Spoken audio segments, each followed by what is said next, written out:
ഇന്ന് നമ്മൾ എന്താണ് CBTയുടെ പിന്നിലുള്ള ബേസിക് ഫിലോസഫി എന്നാണ് നമ്മൾ നോക്കാനായിട്ട് പോകുന്നത്. അപ്പോൾ ഇന്നത്തെ ക്ലാസ്സിൽ ജോയിൻ ചെയ്തിരിക്കുന്ന എല്ലാവർക്കും മെന്റിസിന്റെ പേരിലുള്ള നന്ദിയും സ്നേഹവും ഒക്കെ ഞാൻ അറിയിച്ചുകൊള്ളുന്നു. ഇന്നലെ ജോയിൻ ചെയ്യാതെ ഇന്ന് ജോയിൻ ചെയ്തവരുണ്ടോ? ഒന്ന് ഹാൻഡ് റൈസ് ചെയ്യാമോ? കുറച്ച് പേര് ഇന്ന് ആദ്യമായിട്ട് ജോയിൻ ചെയ്ത. എന്റെ ശബ്ദം കേൾക്കുന്നുണ്ടോ? നോ സൗണ്ട് എന്നൊരാള് കമന്റ് ചെയ്തിട്ടുണ്ട്. അപ്പൊ മാഡം ഒരു കാര്യം ചെയ്യണം, ഒന്ന് ലെഫ്റ്റ് ആയിട്ട് ഒന്നുകൂടെ ജോയിൻ ചെയ്യണം, അപ്പോ ശരിയാവും.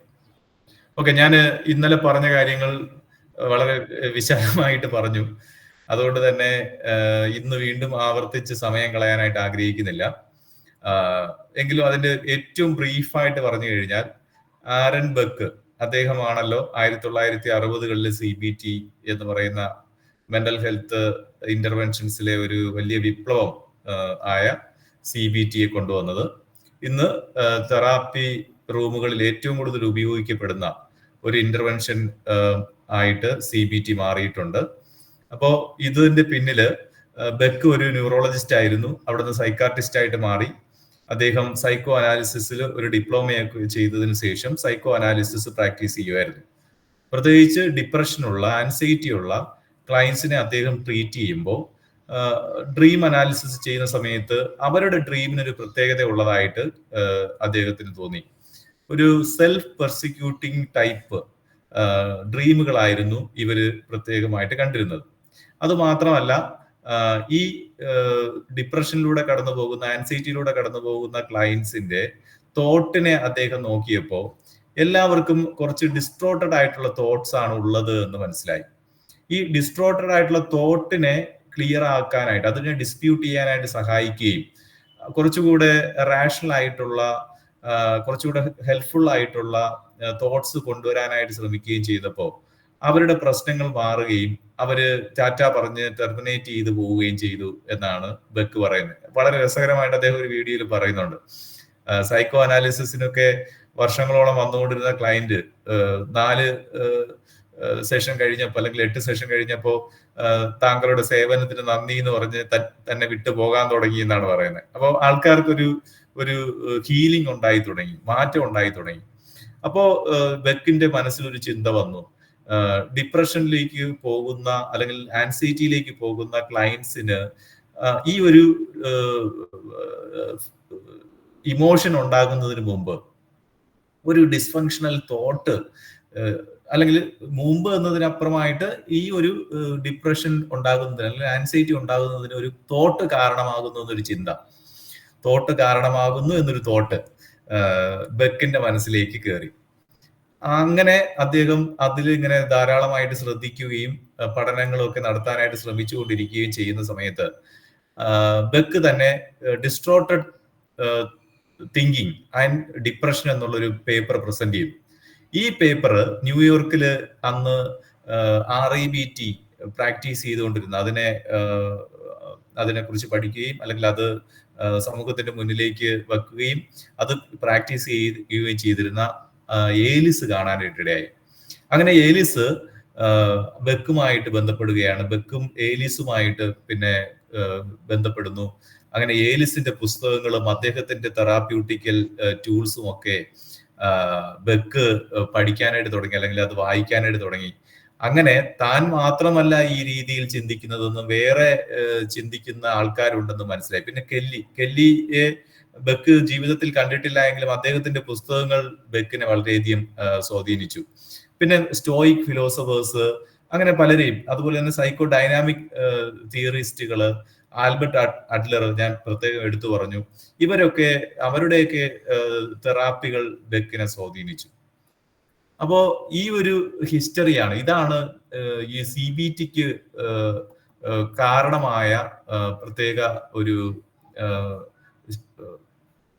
ചരിത്ര സംഭവം, അല്ലെങ്കിൽ ആ ഒരു ചരിത്രം എന്ന് പറയുന്നത്. ഇനി നമ്മൾ ഈ പറഞ്ഞ കാര്യങ്ങളുമായിട്ട് ബന്ധപ്പെട്ടാണ് CBTയുടെ ഒരു ഫിലോസഫിക്കൽ ബേസ്, ആശയപരമായിട്ടുള്ളൊരു ബേസ് കിടക്കുന്നത്. ഇനി അതിലേക്കാണ് നമ്മൾ വരുന്നത്. 1964 ബെക്ക് എഴുതിയ ഒരു കാര്യമാണ്. How people feel is determined by the way in which they interpret the situation rather than by the situations perceive. ഒരു സിറ്റുവേഷൻ അല്ല, ഇപ്പൊ വളരെ റിയലിസ്റ്റിക് ആയിട്ടുള്ള ഒരു സിറ്റുവേഷൻ നമ്മൾ നേരിടുകയാണ്. ഇന്നലെ ആരോ ഒരാള് പറഞ്ഞായിരുന്നു, ഡിവോഴ്സിനെ കുറിച്ച് പറഞ്ഞിട്ടുണ്ടായിരുന്നു. ഓക്കെ, ഡിവോഴ്സ് നമ്മൾ നേരിടുകയാണ്. ആ ഒരു ഡിവോഴ്സിന് ശേഷം ഒരു വ്യക്തി ഡിപ്രഷനിലേക്ക് പോവുകയാണ്, അല്ലെങ്കിൽ അത്ര ഹെൽപ്ഫുൾ അല്ലാത്ത ഒരു ഇമോഷനിലേക്ക് പോവുകയാണ്. അപ്പോൾ ബെക്ക് പറയുന്നതെന്ന് പറഞ്ഞു കഴിഞ്ഞാൽ, ഒരു വ്യക്തി ഡിപ്രഷനിലേക്ക് പോകുന്നുണ്ടെങ്കിൽ, അല്ലെങ്കിൽ സാഡ്നെസ്സിലേക്ക് പോകുന്നുണ്ടെങ്കിൽ, അല്ലെങ്കിൽ ആൻഷ്യസ് ആയിട്ടുള്ള ഒരു ഫീലിലേക്ക് പോകുന്നുണ്ടെങ്കിൽ, ആ ഒരു സിറ്റുവേഷൻ അല്ല അതിന് കാരണമാകുന്നത്. നേരെ മറിച്ച് ആ സിറ്റുവേഷന് ആ ഒരു വ്യക്തി നൽകുന്ന ഒരു മീനിങ് ആണ്, അല്ലെങ്കിൽ ആ ഒരു സിറ്റുവേഷനെ ആ വ്യക്തി എങ്ങനെ ഇന്റർപ്രറ്റ് ചെയ്യുന്നു എന്നുള്ളതാണ്. കുറച്ചുകൂടെ സിമ്പിൾ ആയിട്ട് പറഞ്ഞു കഴിഞ്ഞാൽ, ആ സിറ്റുവേഷന്റെ പിന്നില് ഉള്ള ചിന്തയാണ്, ആ വ്യക്തിക്ക് എന്ത് തോട്ടാണ് രൂപപ്പെട്ടിരിക്കുന്നത് എന്നതിനനുസരിച്ചിട്ടാണ് ഇമോഷൻ. അപ്പോൾ എന്താണ് ആ വ്യക്തി ഫീൽ ചെയ്യുന്നത്, അത് ഡിറ്റർമൈൻ ചെയ്യുന്നത് ഒരിക്കലും സിറ്റുവേഷൻ അല്ല. ആ സിറ്റുവേഷന് നമ്മൾ കൊടുക്കുന്ന ഇന്റർപ്രിട്ടേഷൻ ആണ്, ആ സിറ്റുവേഷന് നമ്മൾ കൊടുക്കുന്ന മീനിങ് ആണ്, അല്ലെങ്കിൽ ആ സിറ്റുവേഷനുമായിട്ട് ബന്ധപ്പെട്ടിരിക്കുന്ന നമ്മുടെ തോട്ടാണ് എന്നാണ് ആരൻ ബെക്ക് പറയുന്നത്. അപ്പൊ ഇത് പറയാനായിട്ട് ചില ഫിലോസഫേഴ്സിന്റെ, പ്രത്യേകിച്ച് സ്റ്റോയിക് ഫിലോസഫേഴ്സിന്റെ ഐഡിയാസ് ഒക്കെ തീർച്ചയായിട്ടും നമ്മുടെ ബെക്കിനെ സ്വാധീനിച്ചിട്ടുണ്ട്. പ്രത്യേകിച്ച് ഇവിടെ ഒരു വ്യക്തിയുടെ ഒരു തോട്ട് പറയുന്നുണ്ട്, men are disturb by not by things but by the view which they take them. ഒരു പ്രത്യേക സാഹചര്യം കൊണ്ടോ, അല്ലെങ്കിൽ ഒരു പ്രത്യേകമായിട്ടുള്ള ഇവന്റ് കൊണ്ടോ, നമ്മുടെ ഒരു പ്രത്യേകമായിട്ടുള്ള സിറ്റുവേഷൻ കൊണ്ടോ അല്ല നമ്മൾ ഡിസ്റ്റർബ്ഡ് ആകുന്നത്, നമ്മുടെ ഫീലിംഗ് ഡൗൺ ആകുന്നത്, നമ്മൾ ഡിപ്രസ്ഡ് ആകുന്നത്, നമ്മൾ ആൻഷ്യസ് ആകുന്നത്, നമ്മൾ സാഡ് ആകുന്നത്. നേരെ മറിച്ച് ആ ഒരു സാഹചര്യത്തെ, ആ ഒരു സിറ്റുവേഷനെ നമ്മൾ എങ്ങനെ നോക്കിക്കാണുന്നു എന്നതിൽ നിന്നാണ്. അപ്പൊ നേരത്തെ നമ്മൾ പറഞ്ഞു, ഒരു സിറ്റുവേഷൻ അല്ല നമ്മളെ ഫീലിങ്ങിനെ നിശ്ചയിക്കുന്നത്, ആ സിറ്റുവേഷനെ നമ്മൾ എങ്ങനെ ഇന്റർപ്രറ്റ് ചെയ്യുന്നു എന്നുള്ളതാണ്, എങ്ങനെ നോക്കിക്കാണുന്നു എന്നുള്ളതാണ്, എങ്ങനെ അല്ലെ അതിനെ വ്യൂ ചെയ്യുന്നു എന്നുള്ളതാണ്, എന്ത് മീനിങ് അതിന് നമ്മൾ ആട്രിബ്യൂട്ട് ചെയ്യുന്നു എന്നുള്ളതാണ്. ഇതാണ് ഈ CBTയുടെ ഏറ്റവും ബേസിക് ആയിട്ടുള്ള ഒരു ഫിലോസഫി എന്ന് പറയുന്നത്, ഒരു തത്വശാസ്ത്രം എന്ന് പറയുന്നത്.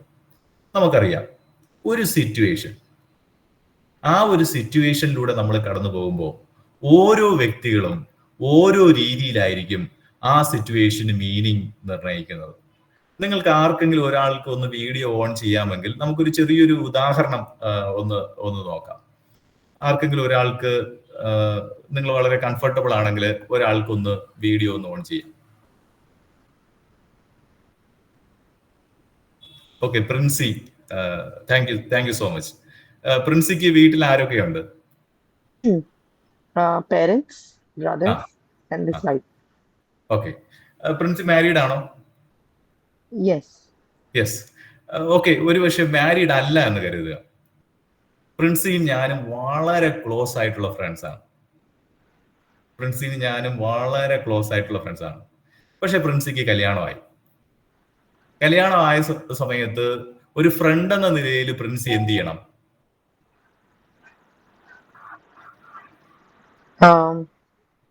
It depends.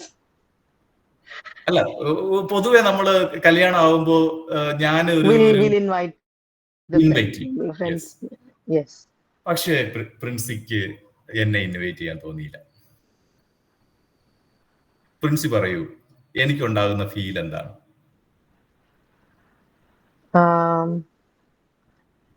ഫ്രണ്ട്ഷിപ്പ് ജെനുവിൻ ആയിരുന്നോ എന്നൊരു ചോദ്യം വരും.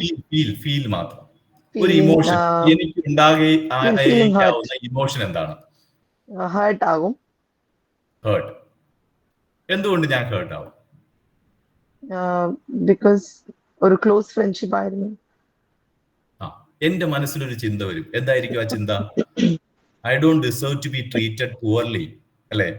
ഇത്രയും മോശമായിട്ട് എന്നെ ഈ ഫ്രണ്ട് ട്രീറ്റ് ചെയ്യാനായിട്ട് ഒരു അർഹതയും ഇല്ല. ഞാൻ കുറച്ചുകൂടെ പിന്നെ മെച്ചമായിട്ട് ട്രീറ്റ് ചെയ്യപ്പെടേണ്ട ഒരു വ്യക്തിയാണ്. അപ്പൊ എനിക്കത് എന്തുണ്ടാക്കും, എന്ത് ഫീൽ ഉണ്ടാക്കും? ഒരു ഹേർട്ട് ഫീൽ ഉണ്ടാക്കും, അല്ലെ? പക്ഷേ ഇവിടെ ജയശ്രീ കുമാർ എന്ന് പറഞ്ഞൊരു സാറുണ്ട്. ജയശ്രീ കുമാർ എന്ന് പറയുന്ന സാറും പ്രിൻസിയും ഫ്രണ്ട്സാ. ഞാനും പ്രിൻസിയും എത്രമാത്രം ഫ്രണ്ട്സ് ആണോ അതുപോലെ തന്നെ ഈ ജയശ്രീ കുമാർ സാറും പ്രിൻസിയും കൂട്ടാണ്. എന്നെയും കല്യാണം വിളിച്ചില്ല, ഈ ജയശ്രീ കുമാർ സാറിനെയും കല്യാണം വിളിച്ചില്ല. എനിക്ക് എന്ത് ഫീൽ ആയിരുന്നു ഉണ്ടായേ? ഹേർട്ട്. പക്ഷെ ജയശ്രീ കുമാർ സാറിന് അതല്ല ഉണ്ടായത്. സാറിന് ആംഗ്രിയാണ് ഉണ്ടായത്. പ്രിൻസി എന്തൊരു ഇഡിയറ്റാണ്, എന്തുകൊണ്ടാണ് എന്നെ ഇങ്ങനെ ട്രീറ്റ് ചെയ്തത് എന്നുള്ളൊരു ആങ്കർ ആയിരുന്നു ജയശ്രീ കുമാർ സാറിനുണ്ടായത്.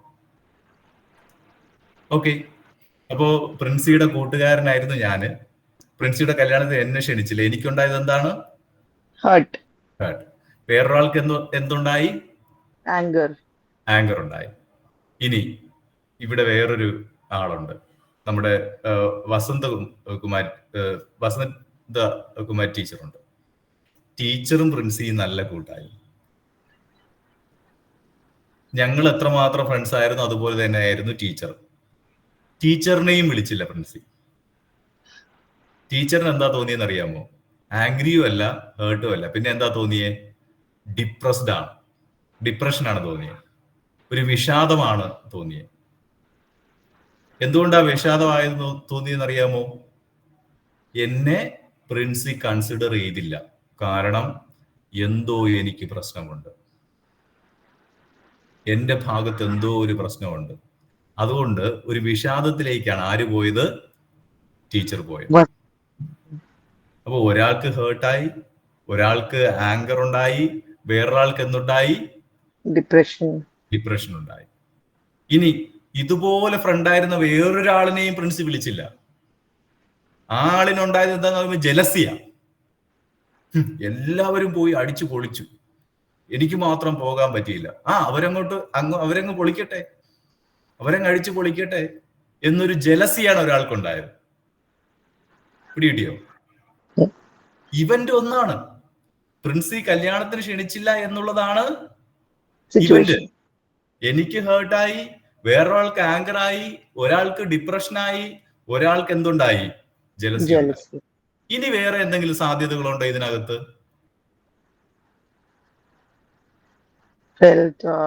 റിജക്റ്റഡ്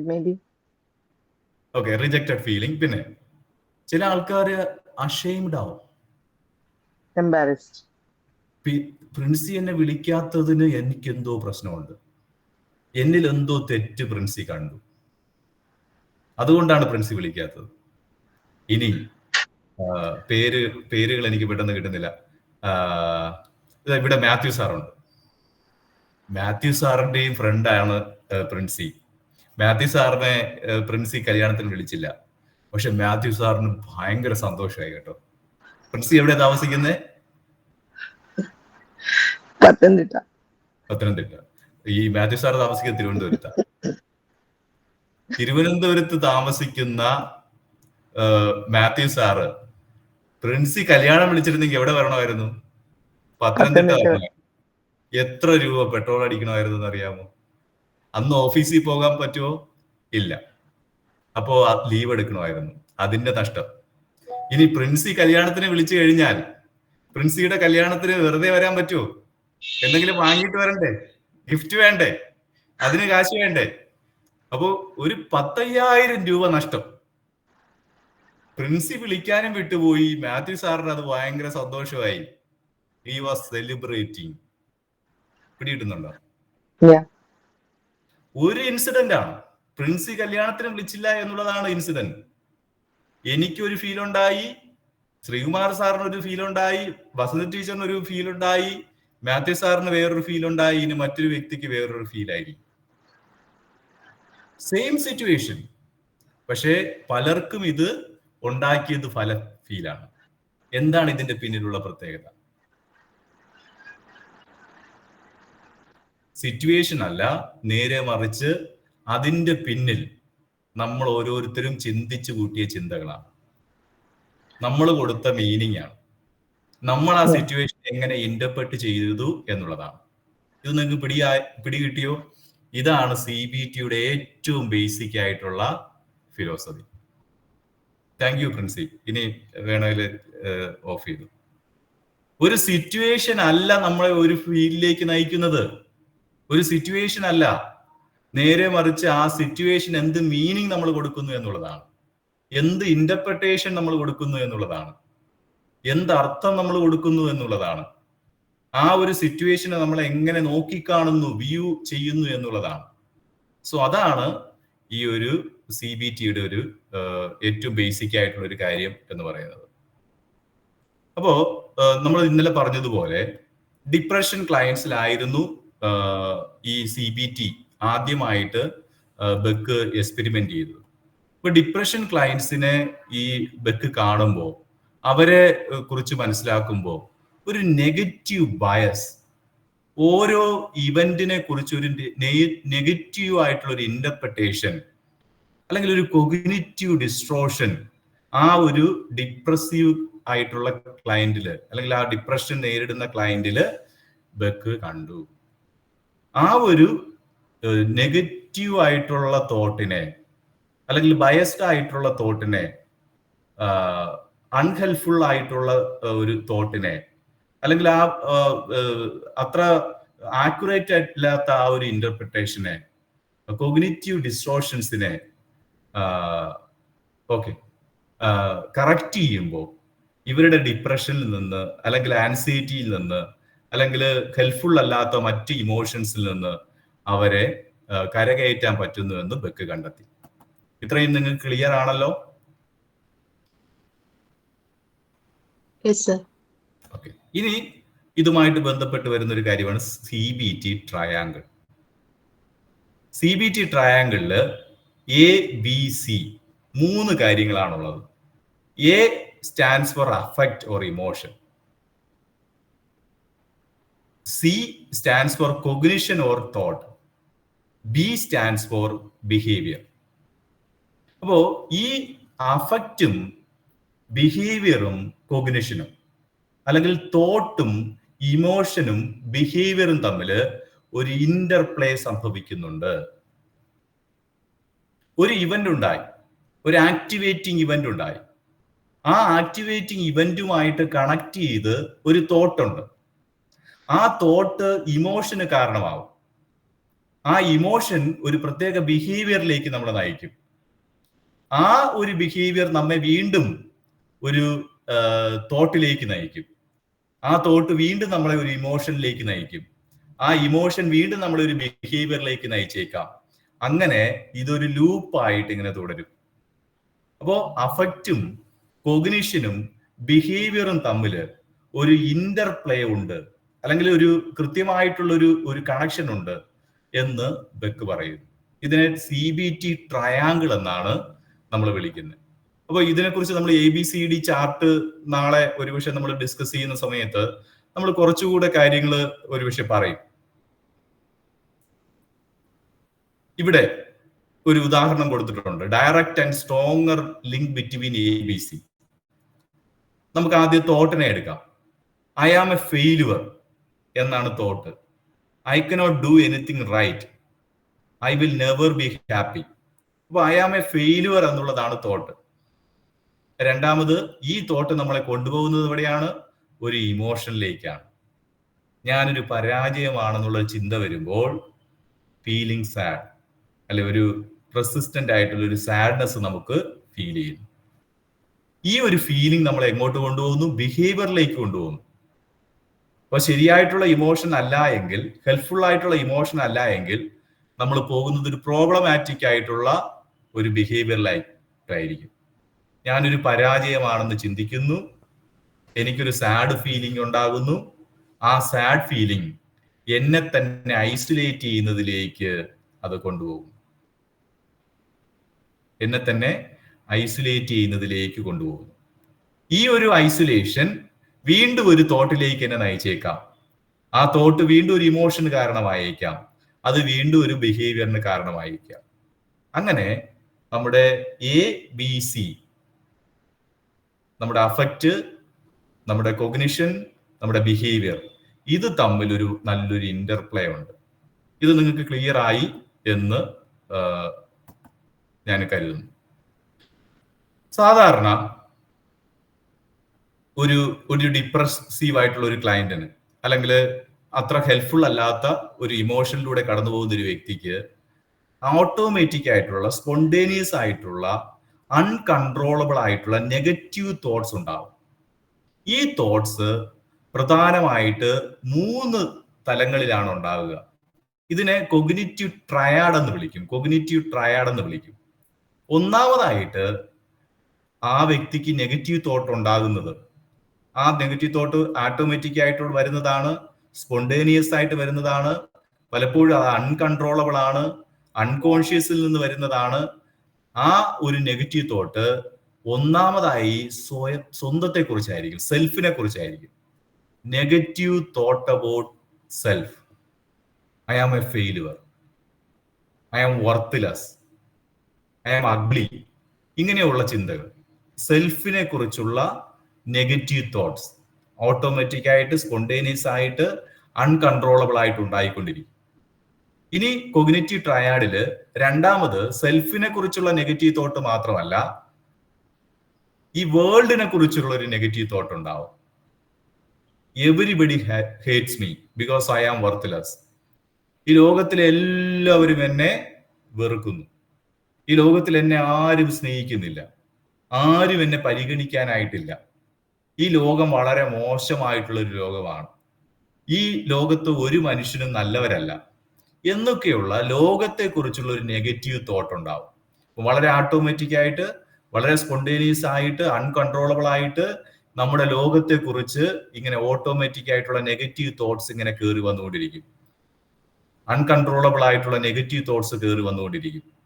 ഇനി നമ്മളെ സ്വന്തമായിട്ട് നമ്മളെ കുറിച്ച് മാത്രമല്ല, ഈ ലോകത്തെ കുറിച്ച് മാത്രമല്ല, മറ്റുള്ളവരെ കുറിച്ചും ഫ്യൂച്ചറിനെ കുറിച്ചുമുള്ള നെഗറ്റീവ് തോട്ട്സ് വന്നുകൊണ്ടിരിക്കും. എനിക്കൊരിക്കലും ജീവിതത്തിൽ വിജയിക്കാനായിട്ട് സാധിക്കില്ല, ഞാൻ ഒരിക്കലും നന്നാവാനായിട്ട് പോകുന്നില്ല, ഞാൻ ഒരിക്കലും പരീക്ഷയിൽ ജയിക്കാനായിട്ട് പോകുന്നില്ല, ഞാൻ ഒരിക്കലും ഇന്റർവ്യൂവിൽ പാസ്സാകാനായിട്ട് പോകുന്നില്ല, ആരും എന്നെ സ്നേഹിക്കാനായിട്ട് പോകുന്നില്ല, എനിക്ക് സന്തോഷകരമായിട്ടുള്ള ഒരു കുടുംബജീവിതം ഉണ്ടാകാനേ പോകുന്നില്ല. അത്തരത്തിൽ ഫ്യൂച്ചറിനെ കുറിച്ച് വളരെ നെഗറ്റീവ് വ്യൂ നമ്മൾ കീപ്പ് ചെയ്യുകയും ആ ഓട്ടോമാറ്റിക് ആയിട്ടുള്ള, സ്പോണ്ടേനിയസ് ആയിട്ടുള്ള, അൺകൺട്രോളബിൾ ആയിട്ടുള്ള തോട്ട്സ് ഇങ്ങനെ വന്നുകൊണ്ടേയിരിക്കും. ഒന്നാമതായിട്ട് നമ്മെ കുറിച്ചുള്ള ഓട്ടോമാറ്റിക് ആയിട്ടുള്ള, സ്പോണ്ടേനിയസ് ആയിട്ടുള്ള, അൺകൺട്രോളബിൾ ആയിട്ടുള്ള നെഗറ്റീവ് തോട്ട്സ്, ലോകത്തെ കുറിച്ചുള്ള ഓട്ടോമാറ്റിക് ആയിട്ടുള്ള, സ്പോണ്ടേനിയസ് ആയിട്ടുള്ള, അൺകൺട്രോളബിൾ ആയിട്ടുള്ള നെഗറ്റീവ് തോട്ട്സ്, ഫ്യൂച്ചറിനെ കുറിച്ചുള്ള ഓട്ടോമാറ്റിക് ആയിട്ടുള്ള, സ്പോണ്ടേനിയസ് ആയിട്ടുള്ള, അൺകൺട്രോളബിൾ ആയിട്ടുള്ള നെഗറ്റീവ് തോട്ട്സ്. ഇതിനെ നമ്മൾ വിളിക്കുന്നത് ബെക്കിന്റെ കോഗ്നിറ്റീവ് ട്രയാഡ് എന്നാണ്.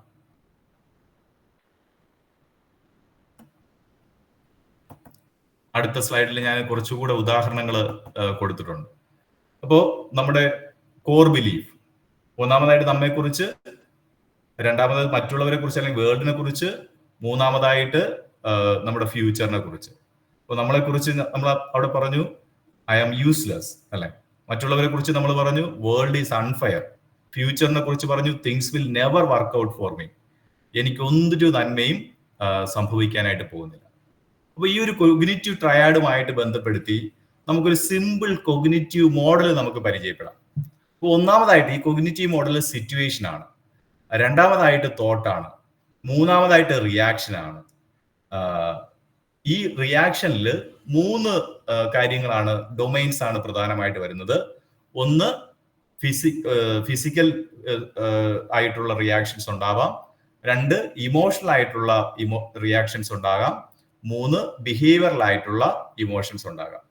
ഒരു ആക്ടിവേറ്റിംഗ് ഇവന്റ് അല്ലെങ്കിൽ ഒരു സിറ്റുവേഷനിലേക്ക് നമ്മൾ പെടുകയാണ്, അതുമായിട്ട് കണക്ട് ചെയ്ത് ഒരു തോട്ട് ക്രിയേറ്റ് ചെയ്യുകയാണ്. ആ തോട്ട് നെഗറ്റീവ് തോട്ട് ആണെങ്കിൽ ആ റിയാക്ഷനും നെഗറ്റീവ് ആയിരിക്കും, ഇമോഷൻ നെഗറ്റീവ് ആയിരിക്കും, നമ്മുടെ ഫിസിയോളജിക്കൽ ആയിട്ടുള്ള സെൻസേഷൻ നെഗറ്റീവ് ആയിരിക്കും, നമ്മുടെ ബിഹേവിയർ നെഗറ്റീവ് ആയിരിക്കും. പക്ഷെ ഹെൽപ്ഫുൾ ആയിട്ടുള്ളൊരു തോട്ട് ആണെങ്കിൽ റിയാക്ഷനിൽ ഇമോഷൻ പോസിറ്റീവ് ആയിരിക്കും, നമുക്ക് ബോഡിക്ക് നല്ല പോസിറ്റീവ് ആയിട്ടുള്ള ഫീൽ ആയിരിക്കും, സെൻസേഷൻ ആയിരിക്കും ഉണ്ടാകുക, നമ്മുടെ ബിഹേവിയറും പോസിറ്റീവ് ആയിരിക്കും. ഒരു ചെറിയൊരു ഉദാഹരണം നമുക്ക് നോക്കാം. ഒരു സിറ്റുവേഷൻ തന്നെ തോട്ടിൽ വ്യത്യാസം വരുമ്പോൾ റിയാക്ഷനിൽ എങ്ങനെയാണ് ചേഞ്ച് ഉണ്ടാകുന്നത് നമുക്ക് നോക്കാം. സോ സിറ്റുവേഷൻ എന്താണ്? You see a dog at park. പട്ടിയെ പേടിയുള്ളവരുണ്ടോ? എനിക്ക് അത്യാവശ്യം നല്ല രീതിയിൽ പട്ടിയെ പേടിയാണ്. അപ്പോൾ ഞാന് പാർക്കിൽ വെച്ച് ഒരു പട്ടിയെ കാണും. ഓക്കെ, എന്നെ പോലെ പേടിയുള്ള കുറെ പേരുണ്ടെന്ന് തോന്നുന്നു. ഞാൻ പാർക്കിൽ വെച്ചൊരു പട്ടിയെ കാണും. അടുത്തെന്താണ്? സിറ്റുവേഷൻ കഴിഞ്ഞു കഴിഞ്ഞാൽ, ആക്ടിവേറ്റിംഗ് ഇവന്റ് കഴിഞ്ഞു കഴിഞ്ഞാൽ വരുന്നത് എന്താണ്? തോട്ടാണ്. തോട്ട് എന്താണ്? The dog will attack me. ഈ പട്ടി എന്നെ കടിക്കും. അതിന്റെ നോട്ടം കണ്ടില്ലേ? എന്നെ തന്നെ ഇങ്ങനെ സൂക്ഷിച്ചു നോക്കുന്നുണ്ട്. ആ പട്ടി എന്നെ കടിക്കാനായിട്ടാണ് സാധ്യത എന്നുള്ള തോട്ട് വരും. ഉടനെ ഇമോഷൻ എന്തായിരിക്കും? അഫ്രൈഡ്, അല്ലെ? ഫിയർ, പേടി വരും. പേടി വരുന്നപ്പോ ഫിസിക്കൽ സെൻസേഷൻ എന്തായിരിക്കും? നെഞ്ച് ഇടിക്കാൻ തുടങ്ങും, കൈയും കാലും വിറയ്ക്കാൻ തുടങ്ങും.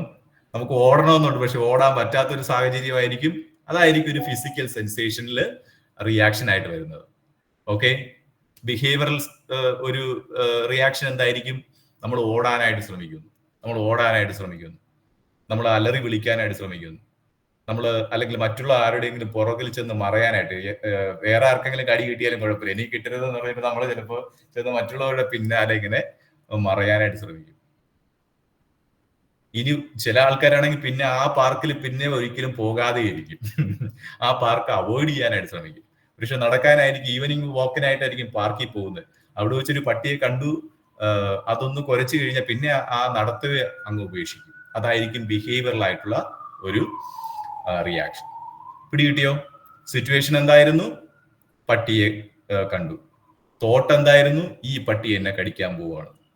അതിൽ നിന്ന് ഒരു ഇമോഷണൽ റിയാക്ഷൻ ഉണ്ടായി, ഒരു ഫിസിക്കൽ റിയാക്ഷൻ ഉണ്ടായി, ഒരു ബിഹേവിയറൽ റിയാക്ഷൻ ഉണ്ടായി. ഓക്കെ, ഇതേ സിറ്റുവേഷൻ അടുത്ത വശത്തേക്ക് നമുക്ക് നോക്കാം. ഇതേ situation, you see a dog at park. എന്നാൽ തോട്ട്, നേരത്തെ ഉണ്ടായ തോട്ട് എന്താണ്? ഈ പട്ടി എന്നെ കടിക്കാൻ പോവുകയാണ്. പക്ഷെ ഇവിടെ തോട്ട് എന്താണ്? വാവ്, എന്തൊരു ക്യൂട്ടായിട്ടുള്ള പട്ടി, ഈ പട്ടിയെ കാണാൻ എന്തൊരു ഭംഗി, സോ ക്യൂട്ട്. എന്തോ ആയിരുന്നു ഇമോഷൻ? ഹാപ്പി. ഫിസിക്കലായിട്ട് എന്ത് പറ്റി? അല്ലെ, ഭയങ്കര മൂഡ് ലിഫ്റ്റ് ആയപ്പോഴത്തേക്കും ശരീരത്തിനൊരു നല്ല സെൻസേഷൻ ഉണ്ടായി, എനർജി ഫീൽ ചെയ്തു. ബിഹേവിയർ എന്താണ്? പതിയെ ആ പട്ടിയുടെ അടുത്ത് പോയിട്ട് തലയിലൊക്കെ ഇങ്ങനെ തൊട്ടു, അല്ലെ ഒരു തലോടലൊക്കെ കൊടുത്തു. ആ ഒരു അതിന്റെ ഓണറിനെ നമ്മൾ അപ്രീഷിയേറ്റ് ചെയ്തു. വാവ്, ഗുഡ് എന്ന് പറഞ്ഞു. C, situation is same. എന്താണ് ചേഞ്ച് ആയത്? തോട്ടാണ് ചേഞ്ച് ആയത്. തോട്ട് ചേഞ്ച് ആയപ്പോ നമ്മുടെ റിയാക്ഷൻ ചേഞ്ച് ആയി. So thoughts are so powerful. നമ്മൾ എക്സാം എഴുതാനായിട്ട് ഇറങ്ങുന്നു, ഒരു ആൻഷ്യസ് ആയിട്ടുള്ള ഒരു തോട്ട് വരുന്നു, നമ്മൾ നേരെ ഓടുന്നു വീട്ടിനകത്തേക്ക്. പിന്നെ ബാത്റൂമിലായിരിക്കും നമ്മൾ ധ്യാനം ഇരിക്കുന്നത്, പരീക്ഷാ ഹാളിൽ ഇരിക്കുന്നതിന് പകരം. ഒരു തോട്ട് നെഗറ്റീവ് ആകുമ്പോൾ എന്തുമാത്രം ഒരു ഫിസിയോളജിക്കലായിട്ടുള്ള റിയാക്ഷൻ അത് ഉണ്ടാക്കുമെന്ന് നിങ്ങളൊന്ന് ചിന്തിക്കുക. നമ്മുടെ ശരീരത്തെ മുഴുവൻ ഇങ്ങനെ കിടുകിടാ വിറപ്പിക്കാൻ അതിന് സാധിക്കും. നമ്മുടെ കണ്ണുനീര് ഇങ്ങനെ ധാരധാരയായിട്ട് ഒഴുകിയെന്ന് വരും, നമ്മുടെ നെഞ്ചിങ്ങനെ ഇടിച്ചെന്ന് വരും, നമ്മൾ ഫ്രീസായി പോയെന്നിരിക്കും. അത്രയും വലിയൊരു ഫിസിയോളജിക്കൽ ഇമ്പാക്ട് ഉണ്ടാക്കാനായിട്ട്, ഒരു ബിഹേവിയറൽ ഒരു ഇമ്പാക്ട് ഉണ്ടാക്കാനായിട്ട് ഒരു തോട്ടിന് സാധിക്കും എന്നുള്ളതാണ്. So thoughts are so powerful. ഒരു സിറ്റുവേഷൻ അല്ല നമ്മളെ സാഡ് ആക്കുന്നത്, നമ്മളെ ആൻഷ്യസ് ആക്കുന്നത്, നമ്മളെ ഡിപ്രസ്ഡ് ആക്കുന്നത്. നേരെ മറിച്ച് ആ സിറ്റുവേഷന് നമ്മൾ എന്ത് ഇന്റർപ്രിട്ടേഷൻ നൽകുന്നു എന്നുള്ളതാണ്, എന്ത് മീനിങ് നൽകുന്നത് എന്നുള്ളതാണ്. ഒരു സിറ്റുവേഷനിൽ നമ്മൾ എന്ത് തോട്ട് അറ്റാച്ച് ചെയ്തിരിക്കുന്നു എന്നുള്ളതാണ്.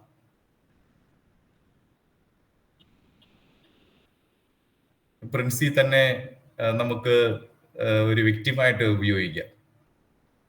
ഇപ്പൊ വീഡിയോ ഒക്കെ ഓൺ ചെയ്തിരിക്കുന്നതുകൊണ്ട് നമ്മുടെ നാട്ടുപുറത്തൊക്കെ ഒരു ബന്ധു വീട്ടിലേക്ക് പോയിക്കഴിഞ്ഞാൽ അമ്മമ്മമാര് ഒരു കോൺവെർസേഷൻ സ്റ്റാർട്ട് ചെയ്യുന്നത് എങ്ങനെയായിരിക്കും?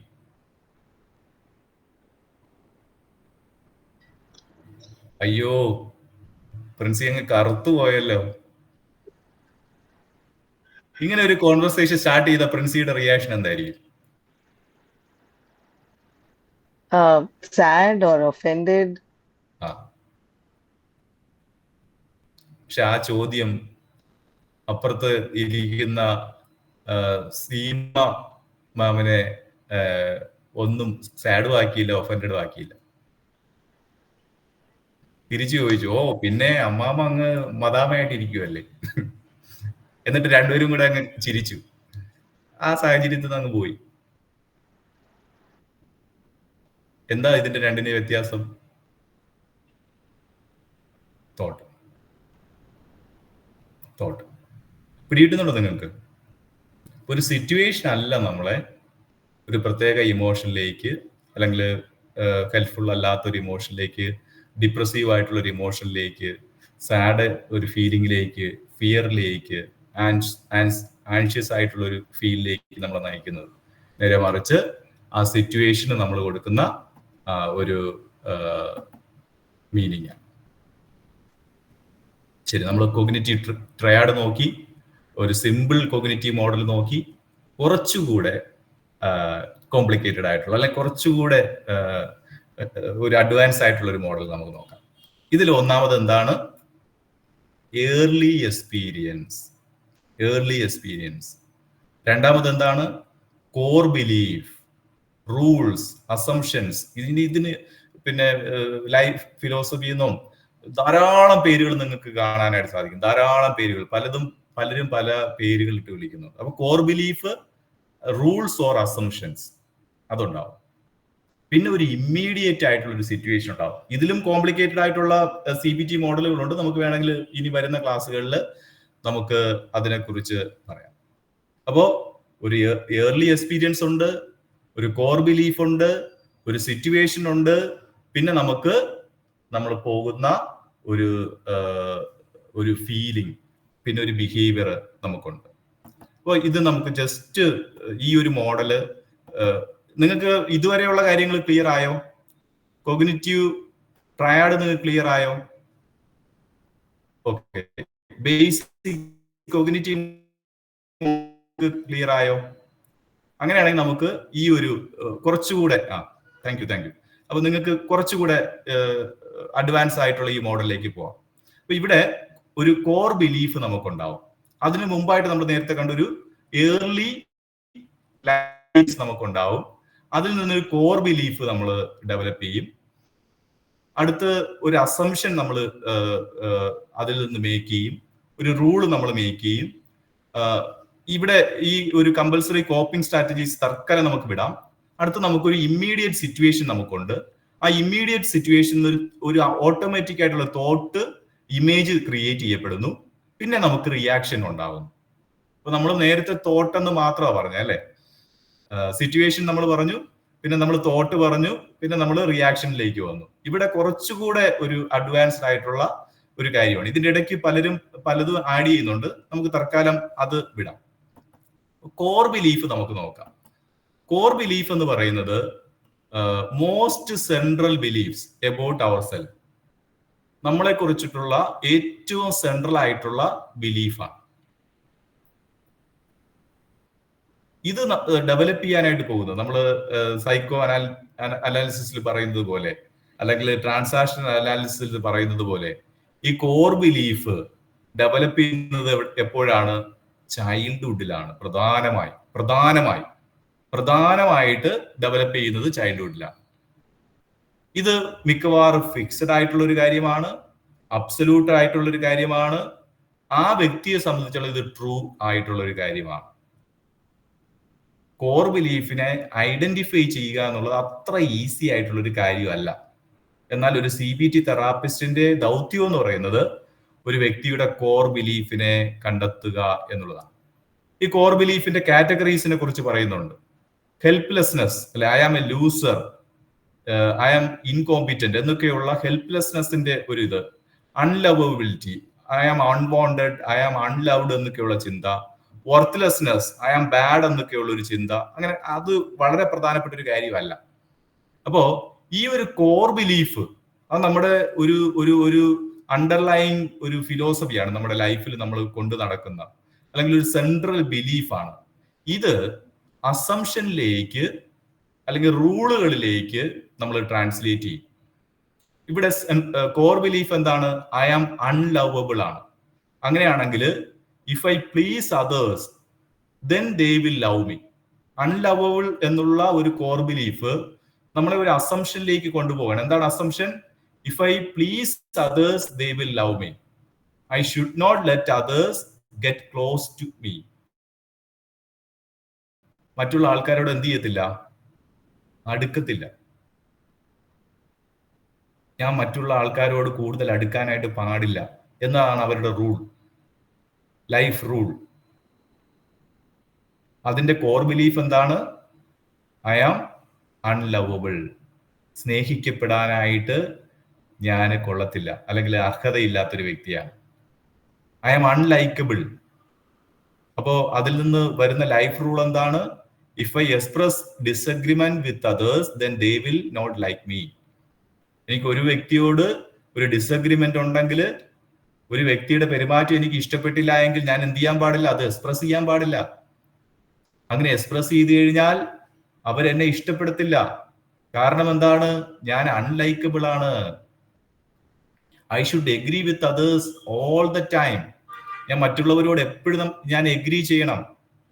കാരണം എന്താണ്? കോർ ബിലീഫ് എന്താണ്? I am അൺലൈക്കബിൾ.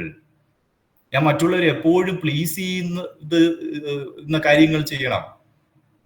മറ്റുള്ളവരെ എപ്പോഴും ഞാൻ പ്ലീസ് ചെയ്തുകൊണ്ടിരിക്കണം. കാരണം ഐ ആം അൺലവബിൾ ആണ്. നിങ്ങൾക്ക് പിടികിട്ടുന്നുണ്ടോ? ഒരു കോർ ബിലീഫ് ലൈഫ് റൂളിലേക്ക് നമ്മളെ നയിക്കുന്നു, അസംഷൻസിലേക്ക് നമ്മളെ നയിക്കുന്നു.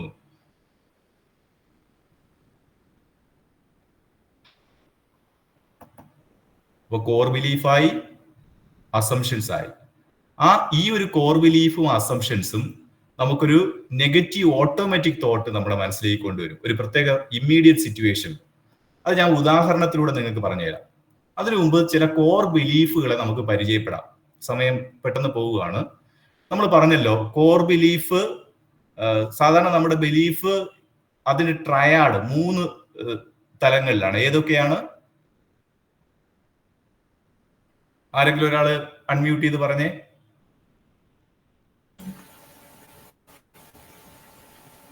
It is not about self, about world, about future. അപ്പൊ ഞാൻ ഓരോന്നായിട്ട് വായിക്കാം. നിങ്ങളൊന്ന് അൺമ്യൂട്ട് ചെയ്തിട്ട് പറയണം. ഇത് സെൽഫിനെ കുറിച്ചുള്ളതാണോ, വേൾഡിനെ കുറിച്ചിട്ടുള്ളതാണോ, ഫ്യൂച്ചറിനെ കുറിച്ചിട്ടുള്ളതാണോ? I am worthless. Self. I am failure. Failure. Self. I am unlovable.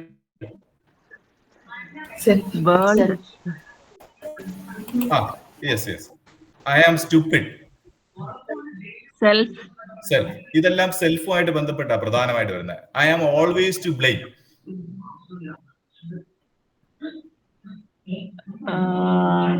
About world. Self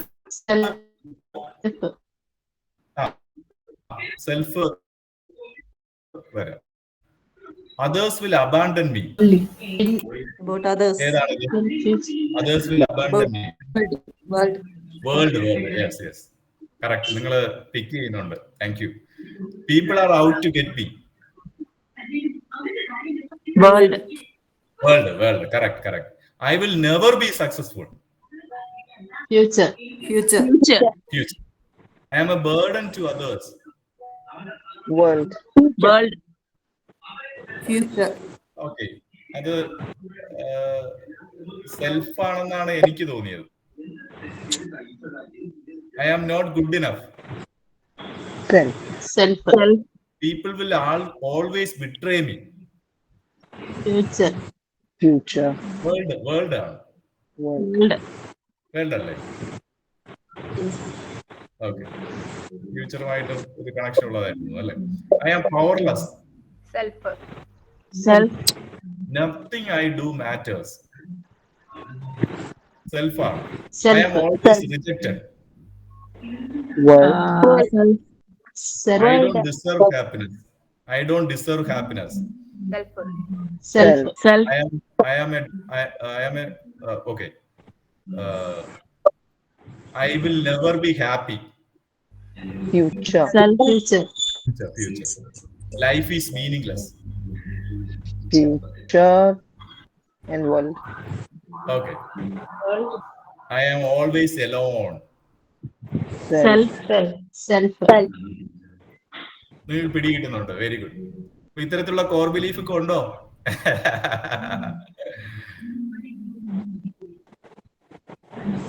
ശരി. ഇതൊരു അസംഷനിലേക്ക് പോകും. ഒരു പ്രത്യേക സിറ്റുവേഷനിലേക്ക് നമ്മൾ എത്തുന്ന സമയത്ത് ഒരു ചെറിയൊരു ട്രിഗറിങ് ഉണ്ടാകുന്ന സമയത്ത് പെട്ടെന്ന് നമ്മുടെ മനസ്സിലേക്ക് ഓടി വരുന്ന ഒരു തോട്ട് ഉണ്ട്. പെട്ടെന്ന് നമ്മുടെ മനസ്സിലേക്ക് ഓടി വരുന്ന ഒരു ഇമേജ് ഉണ്ട്. അതാണ് നമ്മൾ നെഗറ്റീവ് ഓട്ടോമാറ്റിക് തോട്ട് എന്ന് പറയുന്നത്. അപ്പൊ അതിന് ചില ഉദാഹരണങ്ങളാണ്. This always happen to me. I cannot do anything right.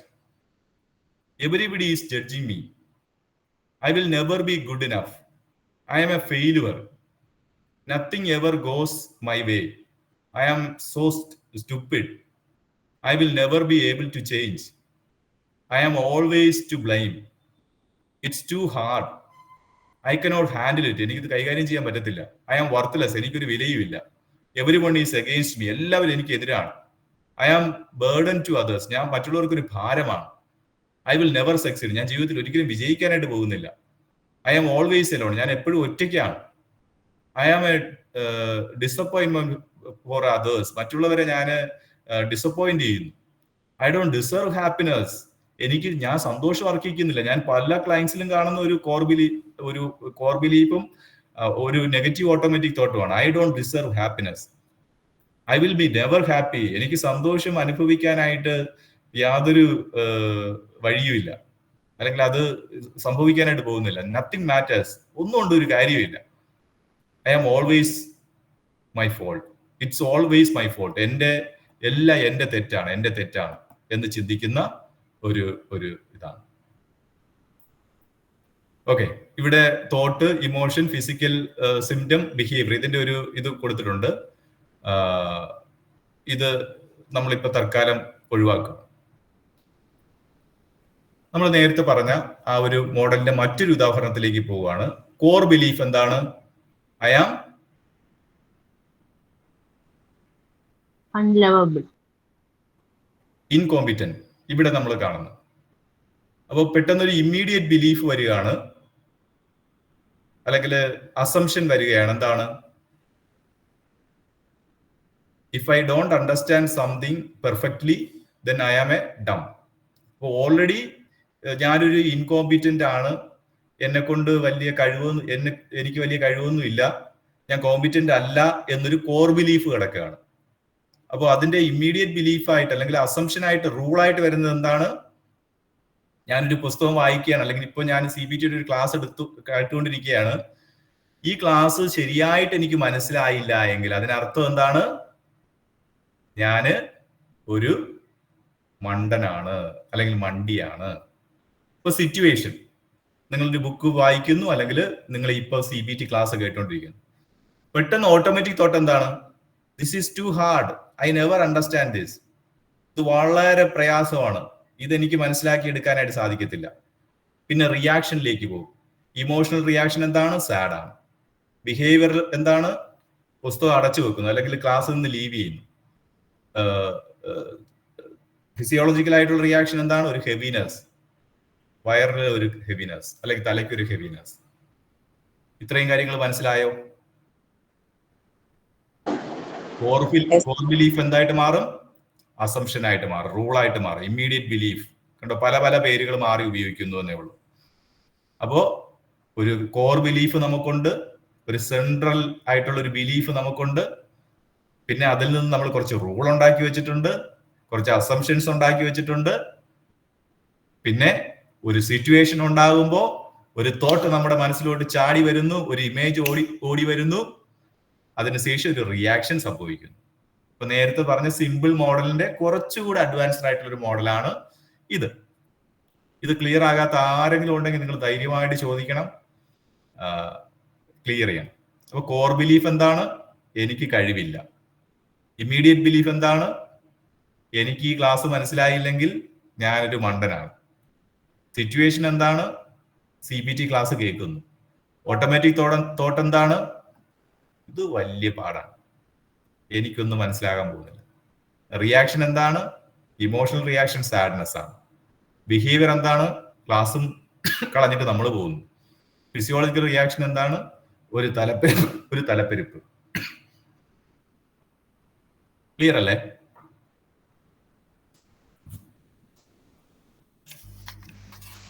Okay. Core belief എവിടെ നിന്നാ ഉണ്ടാവുന്നേ? ചൈൽഡ്ഹുഡ്. അപ്പൊ നമുക്ക് നമ്മൾ ലീന മാഡത്തെ എടുക്കുകയാണ്. ലീന എന്ന് പേരുള്ള ആരെങ്കിലും ഇവിടെ ഉണ്ടോ ഈ ക്ലാസ്സിൽ?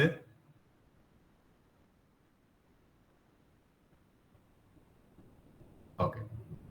ലീനയുടെ ചൈൽഡ്ഹുഡ്, അമ്മയും അച്ഛനും അത്ര നല്ല സ്വരച്ചേർച്ചയിലല്ല. അപ്പനൊരു സബ്സ്റ്റൻസ് അബ്യൂസ് ഡിസോർഡർ ഉള്ള ഒരു വ്യക്തിയായിരുന്നു. ഒരു അമിത മദ്യപാനിയായ അല്ലെങ്കിൽ മദ്യാസക്തി രോഗമുള്ള ഒരു വ്യക്തിയായിരുന്നു. അമ്മയ്ക്ക് വേറൊരു റിലേഷൻഷിപ്പ്, വേറൊരു ആളെ ഇഷ്ടവുമായിരുന്നു. അപ്പൊ അപ്പൻ ഒട്ടും കെയറിങ് അല്ല, അതുകൊണ്ട് തന്നെ അമ്മയ്ക്ക് വേറൊരു റിലേഷൻഷിപ്പ് ഉണ്ടായിരുന്നു. ഈ ഒരു സിറ്റുവേഷനിലാണ് ലീന ജനിച്ചത്. അപ്പോ ഒരു അൺവാണ്ടഡ് പ്രഗ്നൻസി എന്ന് വേണമെങ്കിൽ നമുക്ക് പറയാം. ഈ ലീന ജനിച്ചു വളർന്ന സമയത്ത് അമ്മ ഇത് ഇടയ്ക്കിടയ്ക്ക് ഓർമ്മപ്പെടുത്തുമായിരുന്നു. ഞാൻ ഒട്ടും ആഗ്രഹിക്കാതെയാണ് നീ ഈ ഭൂമിയിൽ വന്നത്. നീ ഈ ഭൂമിയിൽ വരാതിരുന്നെങ്കിൽ ഒരുപക്ഷെ ഞാൻ സന്തോഷമായിട്ട് ജീവിക്കുമായിരുന്നു എന്നൊക്കെയുള്ള തരത്തില് ഈ ലീനയുടെ കേൾക്കുന്ന തരത്തില് അമ്മ പറയുമായിരുന്നു. എന്ത് തരത്തിലുള്ള കോർ ബിലീഫ് ആകാം ഈ ലീനയ്ക്ക് ഡെവലപ്പ് ചെയ്തത്? നിങ്ങൾ പറയൂ.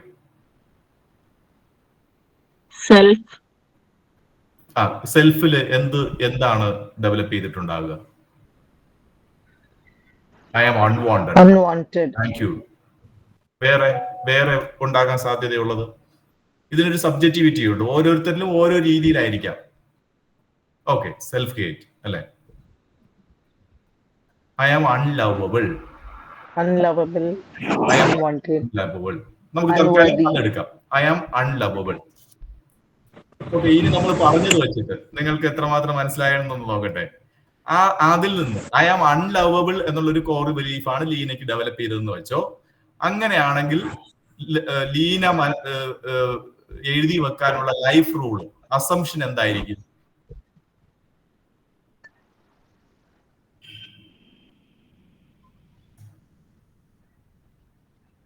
അസംഷൻ എന്തായിരിക്കും? I am worthless. ഞാൻ അൺലവബിൾ ആണ്, ഞാൻ സ്നേഹിക്കപ്പെടാൻ അർഹതയില്ലാത്തൊരു കുട്ടിയാണ് എന്നാണ് അവളുടെ കോർ ബിലീഫ്. അവൾ ലൈഫിൽ എഴുതിയിടുന്ന അസംഷൻ എന്തായിരിക്കും? No one will love me.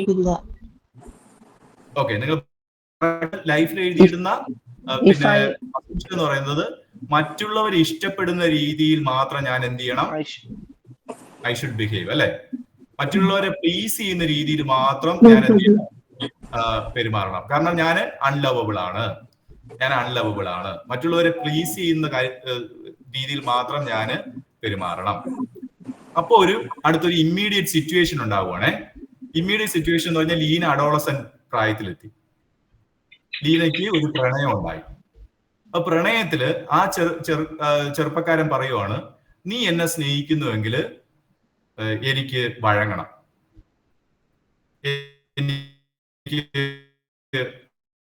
നീ വഴങ്ങി തരണം.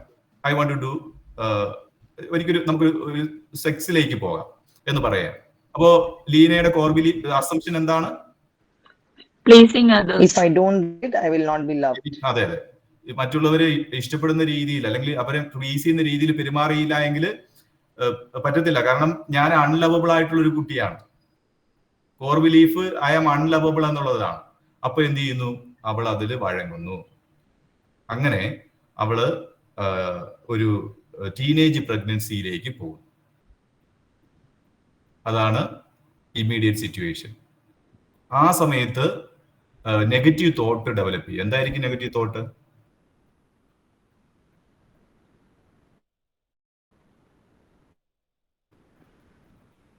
എന്നെ ആർക്കും വേണ്ട, അവരുടെ സുഖത്തിനായിട്ട് മാത്രം എന്നെ എന്ത് ചെയ്യുന്നു? യൂസ് ചെയ്യും. കാരണം ഞാൻ അൺലവബിൾ എന്നുള്ളതാണ് എന്റെ കോർ ബിലീഫ്. എന്നെ ആർക്കും വേണ്ട, ഓരോരുത്തരുടെ സുഖത്തിനായിട്ട് വേണ്ടി മാത്രം എന്നെ യൂസ് ചെയ്യും. What will be the emotional reactions? Depression, വിഷാദം, ലോൺലിനെസ്. ലോൺലിനെസ് കുറച്ചുകൂടി ബിഹേവിയറൽ ഇതിലേക്ക് പോകും. ഇമോഷൻസിൽ anxious, sad, persistent sadness, anger, yeah, correct. പിന്നെ പക. ആരോടൊക്കെ ഇവിടെ പകയുണ്ടാകാം? അമ്മ, അച്ഛൻ, കാമുകൻ. Yes. Excellent. Yes. Even sometimes the child maybe. Correct. അപ്പോ അത് നിങ്ങൾക്ക് പിടികിട്ടി. സോ ഫിസിയോളജിക്കൽ റിയാക്ഷൻസ് എന്തായിരിക്കും?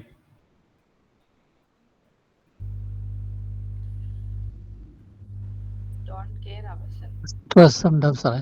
സ്ട്രെസ് അത് നമ്മൾ പറഞ്ഞല്ലോ, നമ്മൾ ഇമോഷണൽ ഇതാ.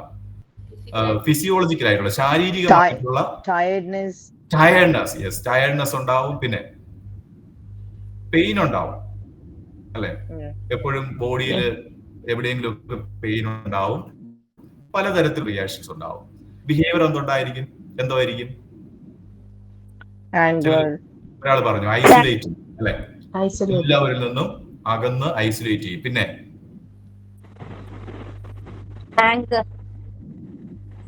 അത് ഒരു ഇമോഷൻ ആയിട്ട് നമ്മൾ എടുക്കാം. പെട്ടെന്ന് പൊട്ടിത്തെറിക്കുന്നു, പെട്ടെന്ന് കരയുന്നു, സ്ലീപ്പ് വരുന്നില്ല. അതെ, സ്ലീപ്പ് വരുന്നില്ല, ഫുഡിനോട് താല്പര്യമില്ല, ജോലിക്ക് പോകുന്നില്ല. ഇതെല്ലാം ബിഹേവിയറലായിട്ട്. സൂയിസൈഡൽ അറ്റംപ്റ്റ്, അതൊരു ബിഹേവിയറൽ ഇതാവാം. ക്ലിയർ ആയോ നിങ്ങൾക്ക്?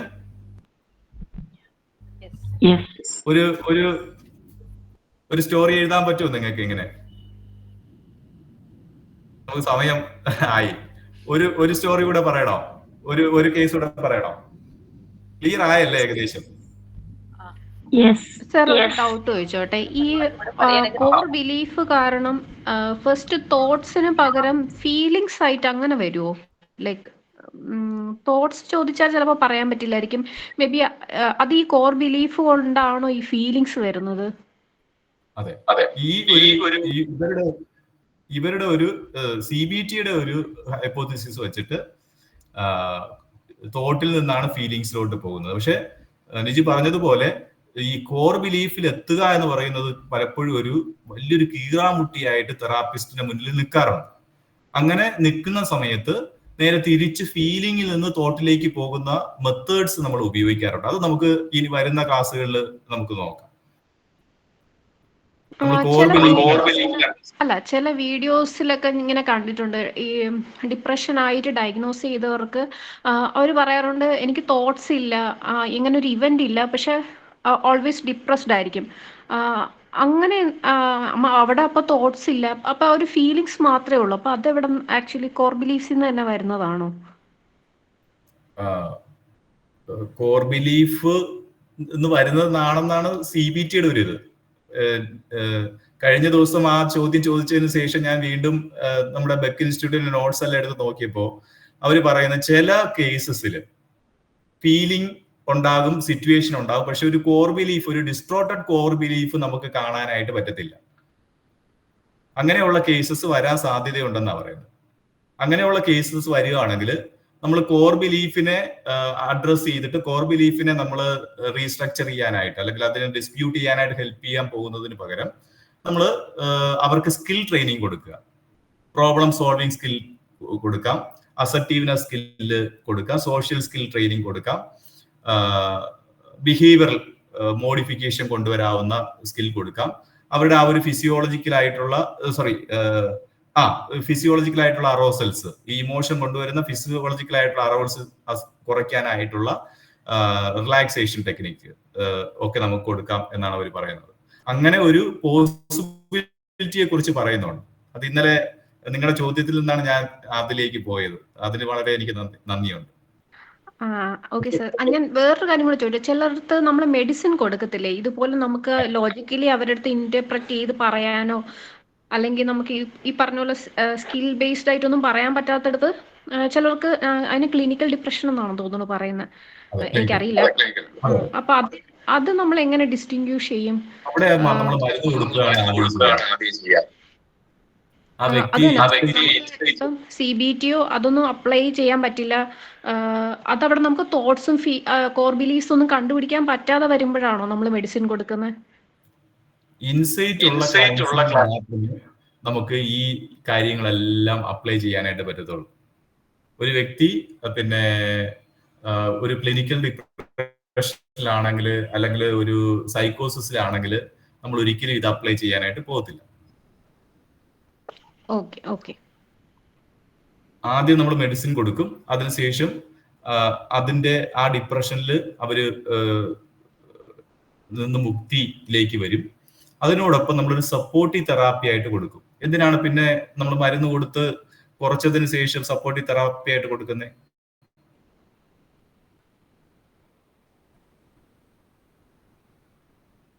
കുറച്ചും കൂടെ സോഷ്യലി പ്രസന്റ് ചെയ്യാൻ, അല്ല സോഷ്യലി അക്കോമഡേറ്റ് ചെയ്യാൻ.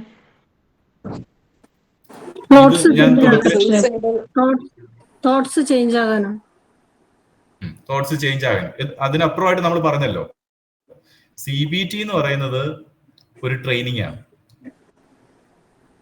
ഒരിക്കൽ ഡിപ്രഷനിലോട്ട് പോയ വ്യക്തി മരുന്ന് കഴിച്ച് തിരിച്ചു വന്നാലും നമ്മൾ CBT കൊടുക്കും. എന്തിനാ? അതൊരു ട്രെയിനിങ് ആണ്. ഇത്തരത്തിലുള്ള ഒരു സാഹചര്യം വന്നു കഴിഞ്ഞാൽ, ഇനി ഒരു റിലാപ്സ് ഉണ്ടായി കഴിഞ്ഞാൽ ഈ വ്യക്തിക്ക് ഈ ഒരു ടെക്നിക്ക് അപ്ലൈ ചെയ്ത് പുറത്തു വരാനായിട്ട് സാധിക്കണം.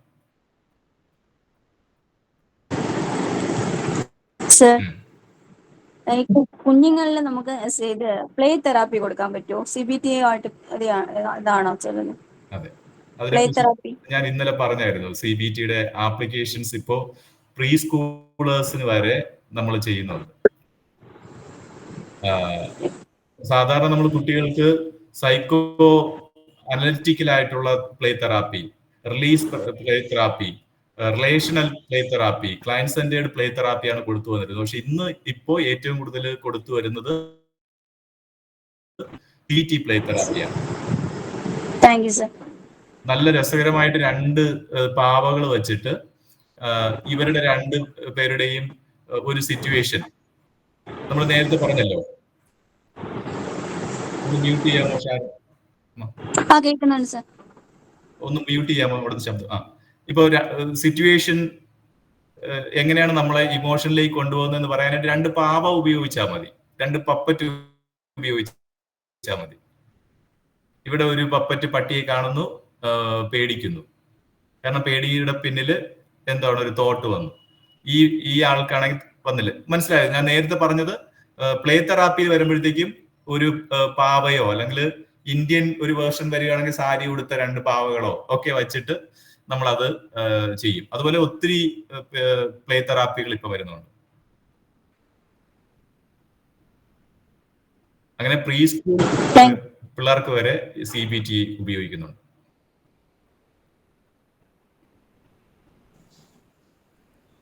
സർ, കുട്ടികളുടെ മൊബൈൽ അഡിക്ഷന് CBT ഉപയോഗിക്കാൻ പറ്റും? എന്തുകൊണ്ടാണ് ഈ അഡിക്ഷനിലേക്ക് പോകുന്ന കുട്ടികൾ?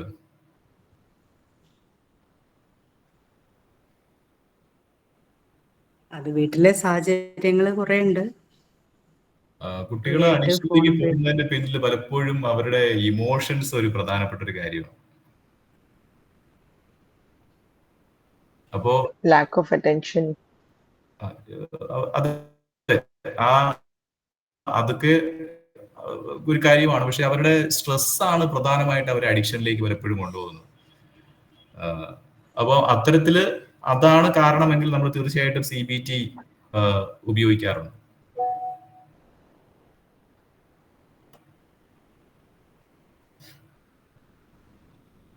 ഓക്കെ, ഒരു സ്റ്റോറി കൂടെ പറയണമെന്നുണ്ടായിരുന്നു. നാളെ പറയാം നമുക്ക്. ഇന്ന് സമയം ഒത്തിരി കഴിഞ്ഞു. നല്ലൊരു ഓഡിയൻസ് ആയിരുന്നു. ഓൺലൈനായിട്ടും നിങ്ങൾ ഇത്രയും സഹകരിച്ചതിന്, റെസ്പോണ്ട് ചെയ്തതിനൊക്കെ നന്ദിയുണ്ട്. കാര്യങ്ങൾ ക്ലിയർ ആയി എന്ന് ഞാൻ വിശ്വസിക്കുന്നു. കാരണം നമ്മൾ ഇനി കേസൊക്കെ ഇതിലേക്കൊക്കെ പോകുന്ന സമയത്ത് ഈ ഒരു ബേസ് നമുക്ക് വളരെ ഇമ്പോർട്ടൻ്റ് ആണ്. ഈ ഒരു തിയറിറ്റിക്കൽ ബേസ് നമുക്ക് എത്രമാത്രം ക്ലിയർ ആണോ അതുപോലെയാണ് ഇനി നമ്മുടെ പ്രാക്ടിക്കൽ സെഷൻസിൽ പോകുന്നത്. നമ്മൾ ഇനി നമ്മുടെ ലേവളയിൽ നടക്കുന്ന വർക്ക്ഷോപ്പ് തന്നെ നമ്മൾ 2 ദിവസം പ്രാക്ടിക്കൽ ആയിട്ടുള്ള കാര്യങ്ങളിലായിരിക്കും പൂർണ്ണമായിട്ട് കോൺസെൻട്രേറ്റ് ചെയ്യുന്നത്. അപ്പോൾ ഒരു തിയറിറ്റിക്കൽ ബേസ് നിങ്ങൾക്ക് ഉണ്ടെങ്കിൽ വളരെ സിമ്പിൾ ആയിരിക്കും കാര്യം. ചോദ്യങ്ങൾ എന്നെ വളരെ സഹായിക്കുന്നുണ്ട് കേട്ടോ. നിങ്ങൾ ചോദ്യങ്ങൾ ചോദിക്കണം, ചലഞ്ച് ചെയ്യണം, എന്നെ വളരെ ഹെൽപ്പ് ചെയ്യുന്നുണ്ട്. സാറേ, എനിക്കൊരു സംശയം വന്നേ. ഡിപ്രഷനിൽ വരുന്ന ഒരു പേഷ്യന്റ് അല്ലെങ്കിൽ ഒരു ഡിപ്രഷനിൽ വരുന്ന ഒരു ക്ലയന്റ്, ആ ക്ലയന്റിനെ നമ്മള് ഇപ്പം ഡിപ്രഷൻ സ്കെയിലൊക്കെ കൊടുത്തു, അവരെ മനസ്സിലാക്കി. ആ സ്കെയിലിൽ ഏത് തലം വരെ വരുമ്പം, അല്ലെങ്കിൽ ഇപ്പം ഇൻസൈറ്റ് ഉണ്ടെങ്കിൽ നമുക്ക് CBT കൊടുക്കാം എന്നുള്ളതാണോ? അതേ ഇപ്പം അതിന്റെ സ്കെയില് സിവിയർ അങ്ങനെയൊക്കെ ഉണ്ടല്ലോ. അപ്പൊ നമ്മൾ എവിടെ വരുമ്പോഴായിരിക്കും നമ്മൾക്ക് പറ്റാത്തത്? മോഡറേറ്റിന് മേളിലാണെങ്കിൽ നമ്മൾ റെഫർ ചെയ്യണം എന്നുള്ളതാണ്. മോഡറേറ്റിന് മേളില് ശരിക്കും പറഞ്ഞു കഴിഞ്ഞാൽ നമ്മൾ ആസ് എ കൗൺസിലിംഗ് സൈക്കോളജിസ്റ്റ് നമുക്ക് പിന്നെ ഡിപ്രഷൻ ഡയഗ്നോസ് ചെയ്യാനായിട്ട് നമുക്ക് ഒരിക്കലും ഒരു റൂളില്ല, നമുക്ക് അധികാരമില്ല. പക്ഷെ നമ്മൾ ഒരുപക്ഷെ ബെക്ക് ഉപയോഗിക്കും, നമ്മൾ സ്കെയിൽ ഉപയോഗിക്കും. എന്തിനാ ഉപയോഗിക്കുന്നത്? ഇത് എന്റെ ക്ലയന്റ് ആണോ, റെഫർ ചെയ്യേണ്ട ക്ലയന്റ് ആണോ എന്ന് മനസ്സിലാക്കാൻ വേണ്ടി മാത്രമാണ്. ബട്ട് നമ്മൾ ഒരിക്കലും ആ ക്ലയന്റിനെ നമ്മൾ ഡയഗ്നോസ് ചെയ്യത്തില്ല. പക്ഷെ നമ്മൾ നോക്കുമ്പോഴത്തേക്കും ഒരു സിവിയർ ഇതിലോട്ടാണ്, മോഡറേറ്റിന് മേളിലാണെന്ന് കണ്ടു കഴിഞ്ഞാൽ നമ്മൾ റെഫർ ചെയ്യും.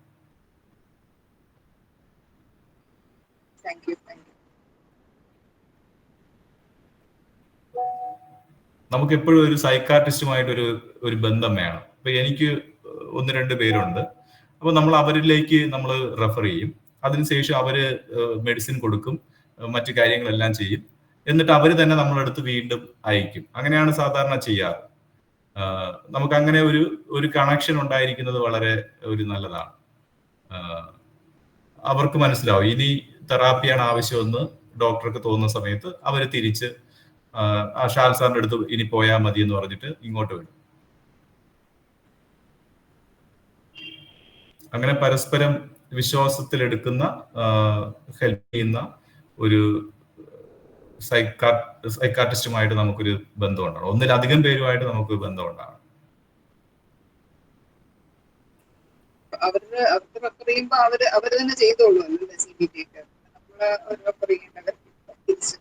ഞാൻ റെഫർ ചെയ്യുന്നിടത്ത് CBT അവര് ചെയ്യാറില്ല. അവര് മെഡിസിൻ ആണ് കൊടുക്കാറ്, എന്നിട്ട് തിരിച്ച് ഇങ്ങോട്ട് വിടുകയാണ് ചെയ്യുക.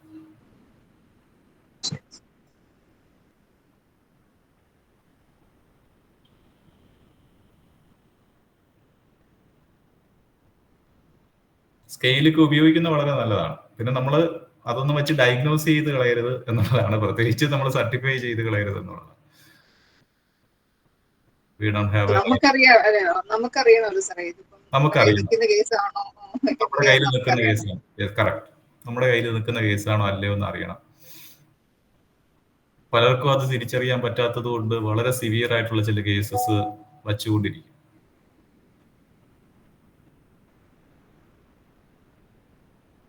മോഡറേറ്റ് ആയിട്ടും അതിന്റെ എബോയിട്ടുള്ള കേസസ് ചിലതൊക്കെ സക്സസ്ഫുൾ ആവില്ലേ സാറേ ഈ പറയുന്നത് CBTയിലൂടെ, മെഡിസിൻ ഇല്ലാതെ? നിങ്ങൾ ഗൂഗിൾ നോക്കിക്കഴിഞ്ഞാൽ സ്കിസോഫ്രീനിക്ക് തന്നെ CBT മാത്രം ചെയ്ത് ഹീലായെന്നൊക്കെയുള്ള എംപിരിക്കലായിട്ടുള്ള സ്റ്റഡീസ് കിടക്കുന്നു. എങ്കിലും നമുക്ക് അങ്ങനെ ചെയ്യാൻ പറ്റുമോ?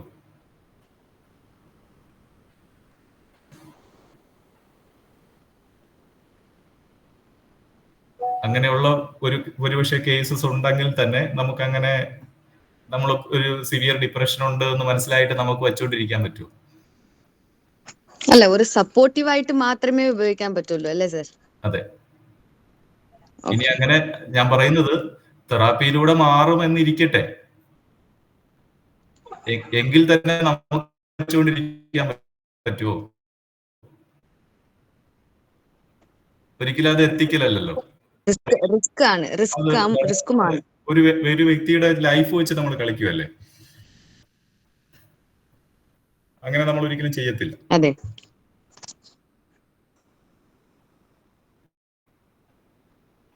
സിവിയർ ആണെങ്കിൽ നമ്മൾ പതുക്കെ റെഫർ ചെയ്യും. അത് ആ വ്യക്തിക്ക് നല്ലതാണ്, നിങ്ങൾക്ക് നല്ലതാണ്. ചില ക്ലയൻസ് ഉണ്ട് സാറേ, ഈ മെഡിസിൻസ് എടുക്കാൻ താല്പര്യപ്പെടത്തില്ല. ഒത്തിരി പേരുണ്ട്. സൈക്കാട്രിസ്റ്റിനെ കാണാനും താല്പര്യം കാണത്തില്ല. ആ സാഹചര്യങ്ങളിൽ നമ്മൾ പറയും